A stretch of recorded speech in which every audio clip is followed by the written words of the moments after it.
Hello guys, welcome back to my channel. तो आज हम करने जा रहे हैं एक्सरसाइज 6.1 फ्रॉम क्लास 9। एक्सरसाइज 6.1 से हम करेंगे क्वेश्चन नंबर 1। ठीक है, जिसमें क्या है, ये फिगर है, इसमें गिवन ये चीज़ें हैं और फाइंड हमें ये करना है। इसमें बोल line A B and C D. ठीक है, ये है इधर सी डी।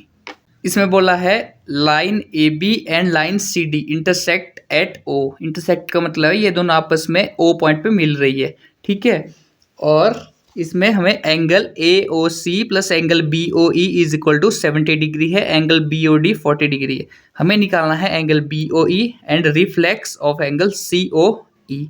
ठीक है, तो इसको करेंगे हम। तो सबसे पहले हमें क्या दिख रहा है, ये लाइन है और इस लाइन पे ये सारे एंगल बन रहे हैं, ये और ये।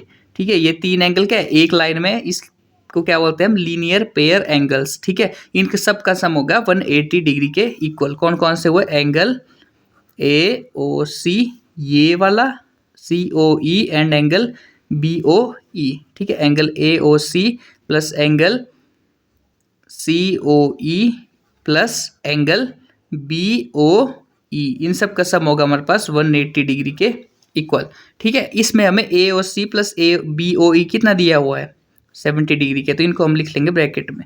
Angle A O C plus angle B O E plus angle C O E is equal to 180 degree. इधर रीजन भी देना आपको, लीनियर पेयर एंगल्स।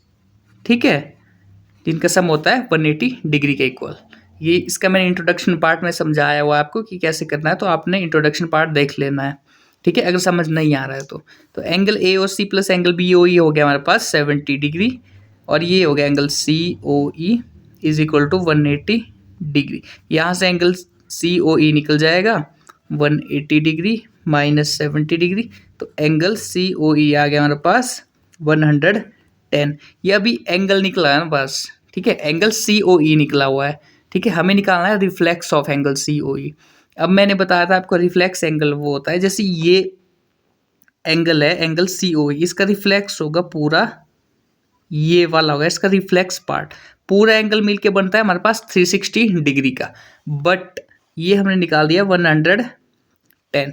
रिफ्लेक्स होता है इस वाले पार्ट को छोड़ के। ठीक है, ये जो पार्ट है इस पार्ट को छोड़ के जो भी बचा वो होगा रिफ्लेक्स पार्ट इसका। ठीक है, ये पूरा एंगल होता है हमारे पास 360 का। रिफ्लेक्स निकालने के लिए 360 से हमें इसे माइनस करना पड़ेगा, तो हमें रिफ्लेक्स पार्ट मिल जाएगा। ठीक है, इसे करने के लिए हम क्या करेंगे, इसे निकालने के लिए करेंगे हम रिफ्लेक्स सी ओ ई। कैसे निकलेगा ये, 360, इधर लिख लेंगे angle C O E is equal to 360 degree minus, किससे माइनस करना पड़ेगा रिफ्लेक्स निकालने के लिए, 110। ठीक है, 110, तो कितना जाएगा हमारे पास, angle C O E is equal to 250 degree. ये निकला हमारे पास रिफ्लेक्स सी ओ ई। ठीक है, रिफ्लेक्स पार्ट होता है किसी भी, जैसे ये एंगल है हमारे पास। ठीक है, इसमें पूरा ये एंगल है, मान लो हमारे पास ये एंगल है एक्स। ठीक है, इसका रिफ्लेक्स निकालने के, रिफ्लेक्स होता है इसको छोड़ के जो इसको पूरा एंगल कंप्लीट करने के लिए जो एरिया बचता है, ठीक है, वो रिफ्लेक्स कहलाएगा। ठीक है, अब हमें निकालना है एंगल बी ओ ई। इसको भी इसी तरीके से करेंगे, जैसे ए ओ सी निकाल देंगे हम, इस इक्वेशन में अगर इसको डाल देंगे, बी सी ओ ई हमारे पास निकल चुका है, ए ओ सी भी हम निकाल देंगे तो बी ओ ई यहाँ से निकल जाएगा। ठीक है, अब हम देख सकते हैं ये वाला एंगल हमारे पास क्या है, एंगल बी ओ डी, जो कि हमारे पास दिया हुआ है 40 डिग्री। ठीक है, तो ये है 40 डिग्री हमारे पास। ठीक है, इसका क्या है, ये क्रॉस बन रहा है, देखो इधर ये क्रॉस बन रहे हैं, तो ये वाला एंगल भी कितना हो जाएगा हमारे पास 40 डिग्री का। ये कौन सा होता है, वर्टिकली अपोजिट एंगल। जब भी किसी में ऐसे क्रॉस का साइन बनता है तो इसमें ये वाले एंगल आपस में इक्वल हो जाते हैं, ये आपस में इक्वल और ये दो ये आपस में इक्वल हो जाएंगे। उसी तरह हमें ये एंगल भी इसके इक्वल हो जाएगा, तो कौन सा, एंगल ए ओ सी।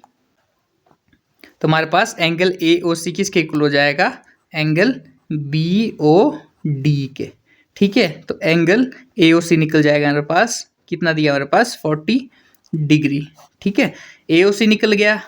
अब इस इक्वेशन में अगर इस AOC की वैल्यू और COE की वैल्यू निकाल डालते हैं तो एंगल BOE निकल जाएगा। ठीक है, तो क्या है हमारे पास angle AOC plus angle COE plus angle BOE is equal to 180 degree. ठीक है, AOC की वैल्यू आ गई 40, COE 110 plus angle BOE is equal to 180 degree.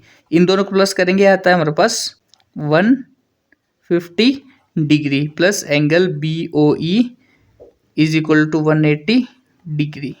ठीक है, तो ये क्या आता है हमारे पास angle BOE is equal to 180 degree minus 150 degree, जो कि बचता है हमारे पास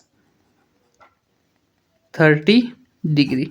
ठीक है, तो इस तरह हमारे पास दोनों एंगल्स निकल जाते हैं, रिफ्लेक्स ऑफ COE भी निकल जाता है और BOE भी निकल जाता है। रिफ्लेक्स में पहले हमने एंगल निकाला COE, फिर उसका रिफ्लेक्स निकाला। ठीक है, रिफ्लेक्स क्या हुआ, उसका बाकी पोर्शन जो बचता है एंगल कंप्लीट करने के लिए। ठीक है, तो थैंक यू।